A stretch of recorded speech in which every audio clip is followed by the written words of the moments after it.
So we're back at Endeavor BJJ. Wednesday night we did a little bit of an Omoplata series tonight, so we're going to kind of review that a little bit.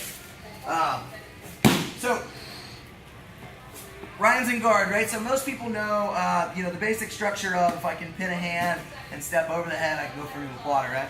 But what we're going to do is kind of work through a little slower, a little grind. If I've got somebody who's got a pretty decent defense or is just going to see that coming from a mile away, how to kind of work my way into it. So however I can, I want to get the hands off of me onto the floor. You reach underneath, I can pull down the sides, whatever it is, but I get a hold of here. I'm going to sit up. When I sit up, you'll notice I'm going to overhook the head and I'm going to overhook the arm. When I overhook the arm, I'm going to feed all the way through and try to grab my opposite ribs. It's a really, really tight overhook. So I sit up high, pulling back down with me. From here, I'm going to start to shrimp out. I'm going to place my right foot on his hip. I'm going to try to get my left knee up onto his shoulder. I can use my elbow off of his opposite shoulder to give myself a little bit of pressure if I want to. But I'm going to go here, shrimp out. I've got a foot on his hip. I've got knees closed in nice and tight, and I'm giving him a lot of pressure. Okay? From here, I'm going to transition my hand to the other side of the head. I'm going to transition this hand down and pin. I'm going to step out with the left foot. I'm going to pull the right knee out. As I do that, I transition, I flatten.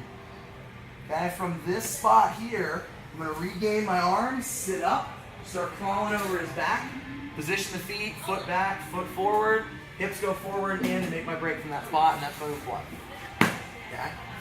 We can also, if we've got somebody, once I get through that series, let's say I do everything really good, or even if I do the fast one where I just step over, I get here, shrimp myself out, push over the head, boom, boom, we get into this spot. Now Ryan's got tight shoulders, so this is going to be fun to demo.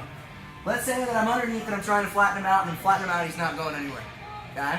From here, I'm going to sit myself up, pull my foot in. Watch. Hands go to the mat. My right foot is going to sneak under and take a hook. Okay? Hip stays low. Left foot steps over. Take the back. From here, seatbelt, roll. And now I've got awesome hooks in, good position, one arm pin behind the back. Makes it a little bit easier for me to fight for a rear naked or move from positions from there. Okay? So, play with that a little bit. We're going to add a couple things onto it next week, but that's Endeavor BJJ for Wednesday night.